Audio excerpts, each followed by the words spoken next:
everyone, and welcome to another episode of the My Greek Island podcast with your hosts, George Stounyas and Maria Petrakou. Right, what are we chatting about today? Today we've got a surprise because we're discussing two very popular islands and some nearby smaller islands to consider, which are perfectly combined. Many of you have been asking us to cover these islands for quite some time, and that time has come. And those islands are none other than Paros, Naxos, and the small Cyclades. Yay! Yeah. Now, I visited Naxos at the end of May 2025, but obviously, and no surprises to anyone, Maria has been to some of these or all of these islands many times before. All of these. Except, and we'll mention it, except one of the islands of the small Cyclades. The other ones I have been to many times before. Yes. So before we get into it, if you're not following us on Instagram or TikTok, you need to just press pause, take a pause for a minute, and head over to the gram and give us a follow on that handle at My Greek Island, which is also the same on TikTok. Or we're also on YouTube on My Greek Island Pod. Exactly. And obviously, to support the show, please like, subscribe, drop a rating, review, share with your friends, family, everyone you know. Word of mouth is always the best way to help the podcast. It does help us reach a wider audience and keep coming back with more content. And obviously, if you want even more of our eternal gratitude, then you can further support the show by signing up to our Patreon, where you can access ad-free episodes, exclusive content. You can access our closed group story on Instagram where me and George banter, and much, much more. Okay, so without further ado, let's get into today's episode.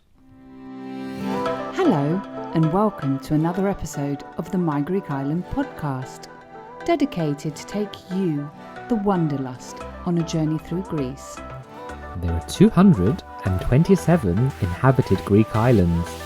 Which one will you visit next?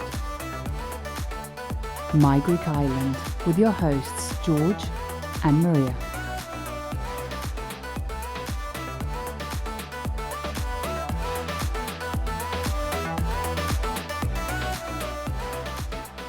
So, the time has come. Paros, Naxos, and the small Cyclades. And as Maria said in the intro, these are destinations we get asked about all the time. When are you going to talk about these islands? And as we said, the time has come. So let's have a look at a few interesting facts about these islands. So all these islands are located in the cluster of islands called the Cyclades, or in Greek, Cyclades. Now, Naxos, the one I visited for the first time in May 2025, is the largest in the Cyclades and one of the most fertile Greek islands. Paros is centrally located in the Cyclades and lies in the middle of Naxos and Antiparos, so you're starting to get a picture of how these can be combined. Now, Antiparos is a small island just off the coast of Paros, which you need to get to via Paros to reach the island. Now, there are multiple routes in the day between the two islands, making it easily accessible, even if it's just for a day trip. Now, the small Cyclades are a group of very small islands located in the middle of Naxos and Amorgos. They are comprised of the following inhabited islands of Donousa, Koufonisi, Schinousa, and Iraklea, with the most popular being Koufonisi. Now, the most popular Koufonisi, aka Ano Koufonisi, as Kato Koufonisi is uninhabited but can still be visited. Now, Donousa is the furthest away from them all, and all these islands can be enjoyed car-free. Yeah, that's true. So from the islands that George mentioned, the only one I'm yet to go to is Donousa, obviously because it's quite further away from the rest. But the rest of them I have visited. For example, Iraklea and Schinousa I've been once, whereas the rest I've been multiple times. Now, although we say they can be visited car-free, and we do have an episode, George, you remember we've got like car-free islands where we talk about the small Cyclades. We'll plug that in the show notes. But I've noticed that Goufonissi lately, some people do tend to take their car or some method of transportation. You really don't need it. So hopefully people won't. But moving on to when we can go, obviously peak season for all of the islands in Greece and for these as well would be mid-June to early September, with most people going mid-July to mid-August for their holidays. So I guess if you want to be in the crowd, know that you need to book earlier. Otherwise, try to go outside of the mid-July to mid-August timeline. Paros and Naxos obviously do tend to enjoy a longer season. So you can go, from example, from May until the end of September, sometimes even early October. Now, during shoulder months, you do get fewer crowds, obviously. You get pleasant weather. It's still good for swimming, great for hiking. And side note, and I think this is, some of you might have seen this on the Instagram account, Paros is super popular during the Greek Orthodox Easter. And the reason is that on Good Friday, one of the villages in Naxos called Marpizza has a reenactment of the Passions of Christ. And then on Sunday, there is this huge party in Naousa. So if you want a bit more information, go and listen to our episode called My Greek Easter, where we talk about that, or go and check out the highlights on my stories about Paros on Instagram, where you can see some of the things that I've mentioned happening. Now, a good thing to know is that you have the winds in the Cyclades, which are definitely impact the Cyclades more than some other areas in Greece, called the Meltemi or Meltemia. And it's a seasonal, dry, northerly wind that blows over the Aegean Sea in the summer months, and it does impact islands like Paros and Naxos.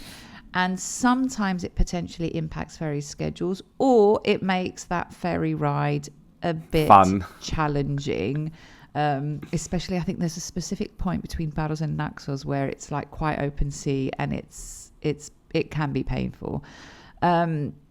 And although you've flown there as well, George, and you had winds when you were flying, and you were not one happy bunny, I remember. Yes. But however, these winds are obviously great for those windsurfers and kite surfers, where there are beaches that you can enjoy these activities. So note that those winds are the most strong during July and August. Now, as we said, when to go, things to bear in mind are festivals which could impact when you choose to go. So some examples of festivals on these islands are in Naxos, we have the Potato Festival. Now, this year it took place in September. In Paros, on the 23rd of August every year, you have the Barbarossa Pirate Festival, which it's a reenactment of what happened with the pirates in the past. And it's really fun to see. I've seen it. A client of mine who asked for a travel consultation, I pushed that on him because he was going to be there those dates and he wanted to go to Paros, so I sort of like moved his schedule around so he could be there during the festival, and him and his family absolutely loved it.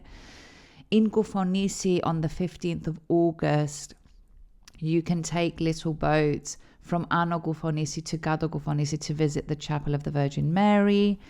And in Iraglia, you have the festival of Saint John the Baptist, which takes place in a cave, and they light the cave with candles, and a service is held. So it's quite a really interesting thing to see. So I'm going to stop there, George, and I'm going to hand over to you so you can let our listeners know how we're going to get there. Yes, how are we going to get there if we're interested in visiting these islands? And I hope you are, because a lot of you have been asking for these episodes. So both Paros and Naxos, they have domestic airports, and they welcome small planes. And if you know, you know. yes, I will leave that there. Although, funny thing is, in Naxos, the airport is like very, very small. So I went with someone and they were like, is this the airport? I was like, yeah, this is like the domestic airport. It's really cute. It's really small.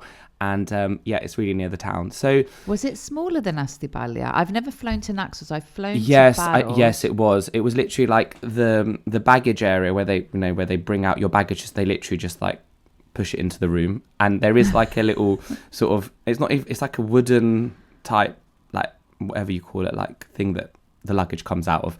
And it's very rustic, but I love it. It has a charm. But, if small planes are not for you, these islands are also easily accessible by ferry from Athens and other neighbouring islands.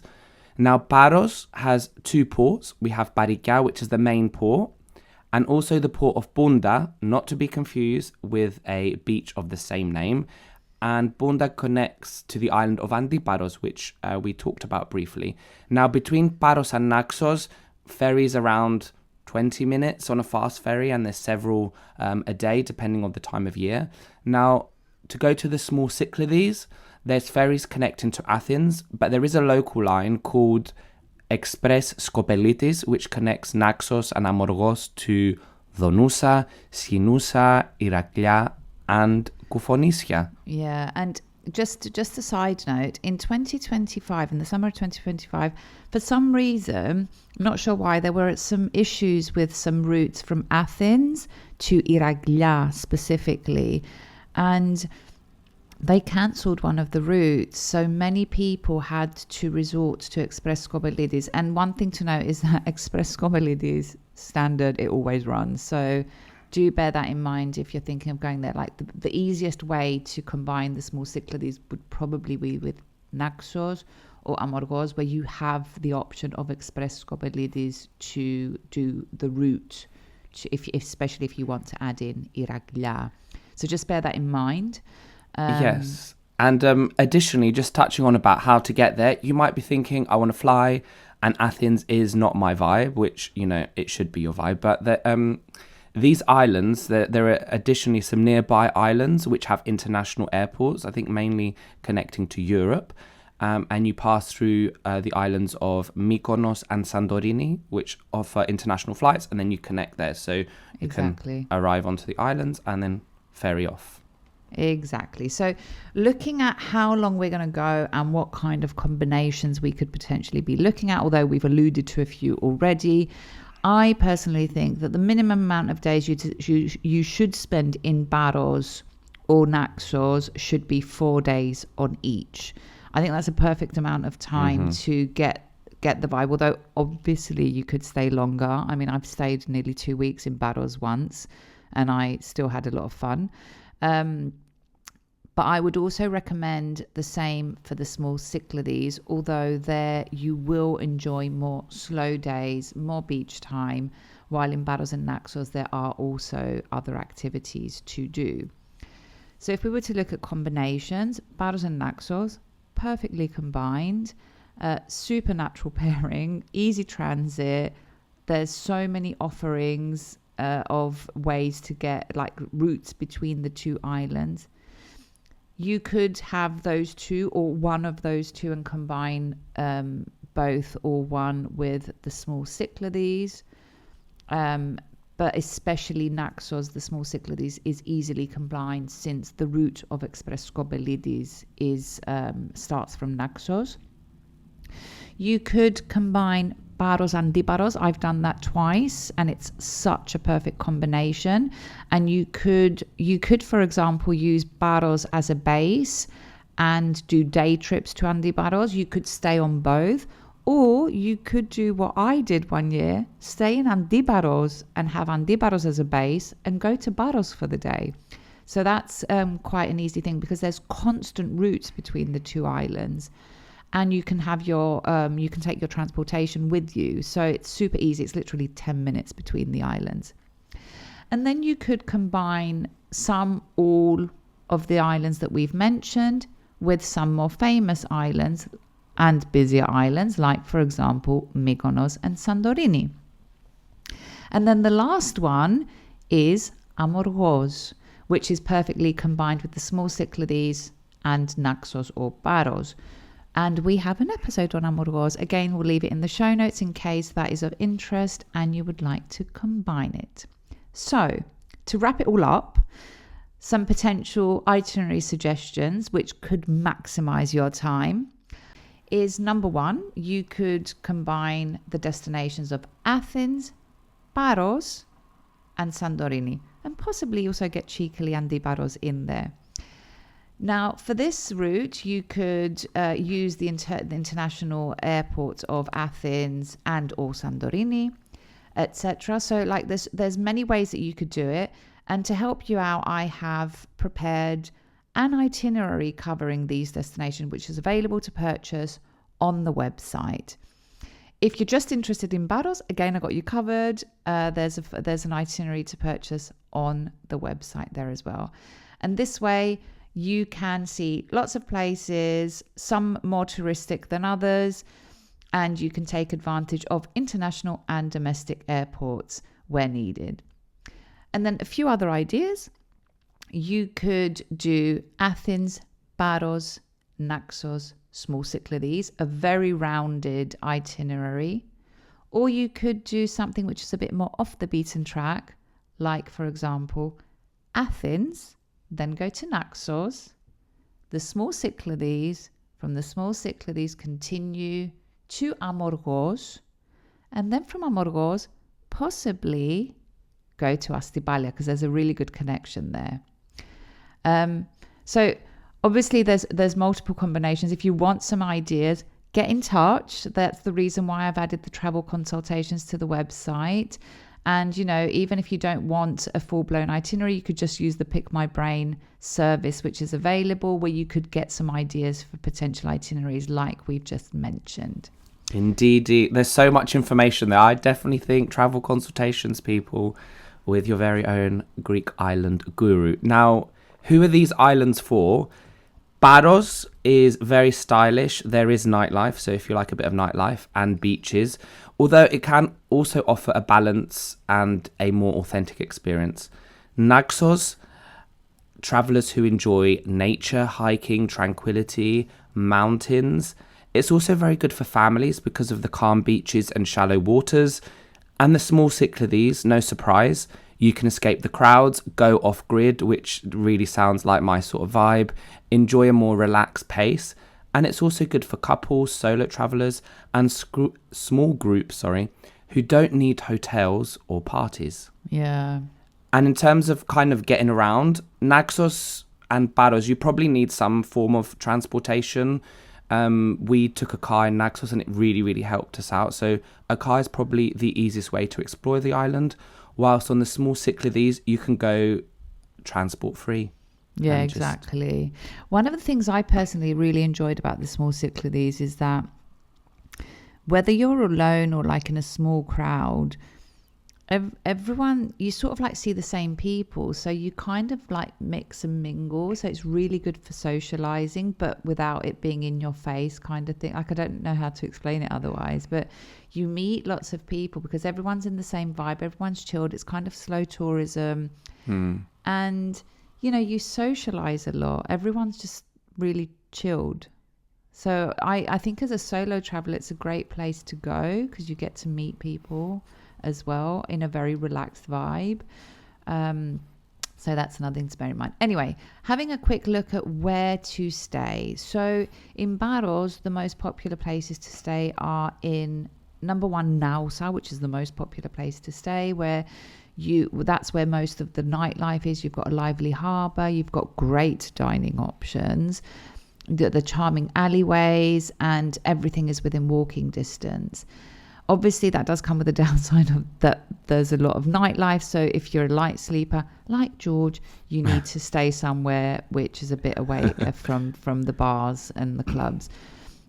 Another popular option is Aegean, which is the main town and port, and that is a quieter base, and it definitely does have a more local feel. And then a last potential option, there's a lot of inland villages that some people tend to go to when they want like the absolute quiet, and one that is quite popular is the village of Lefkes. Now in Naxos, I guess the most popular place is chró, which is the main town, which is by the port. Walking distance to some beaches, which are super child friendly. But then you also have walking distance to a lot of restaurants, bars. So it's quite easy base. Then you have the mountain villages, which are really nice for someone who wants to like have a more chillaxed kind of a quieter stay, like Philodihalki and Abiranthos. And then you have lots of people that like to stay on the beach side. I've never done this, but I really want to do it once in Naxos, where you actually stay on the beach and you wake up and you're on the beach. And even those that stay on the beach side, the drive into town is not that far. Yes, I actually will add to that is when we went, we stayed in the town, and originally we were going to go car free, but then we ended up getting a car. So I think if I was going again and I had a car, I would definitely stay beachside because the town is literally 10 minutes drive. So it is. simple. Yeah, it is. Although you do need to caveat that in like peak months, parking could be challenging. Yeah, you have to be a good parker on the islands. Yeah, and I'm not the greatest. Yeah, you do. So in the small Cyclades, key point here, and this is definitely a key takeaway from this episode, there are limited accommodation options. And they are obviously, many of them are much more simple options, and most of them, if not all of them, are located in the main villages. So if you do want to visit the small Cyclades, book in advance or book out of the book shoulder months to be able to find more options. Okay, so some key points of interest or things to really do. So in Paros, I'm going to try this pronunciation because it's a mouthful, so bear with me. So it's the Church of Panagia Ekatondapiliani. Well done. That's it, right? I did it right first time. When we practiced, I kept getting it wrong. And once you get it wrong once, you get it wrong again. Then we have Nausa, and this is kind of its narrow alleyways. You've got Lefkes village, Golimbithres beach with rock formations. And you've also got Golden Beach for wind or kind of kite surfing, if that's your vibe. Yeah. And then an activity that a client of mine did, which I think is so up your street, George. He, with his family, they took a kayak in Antiparos, and they went to the nearby island of the Spodiko, which I think that is so up your street. Have you ever done kayaking?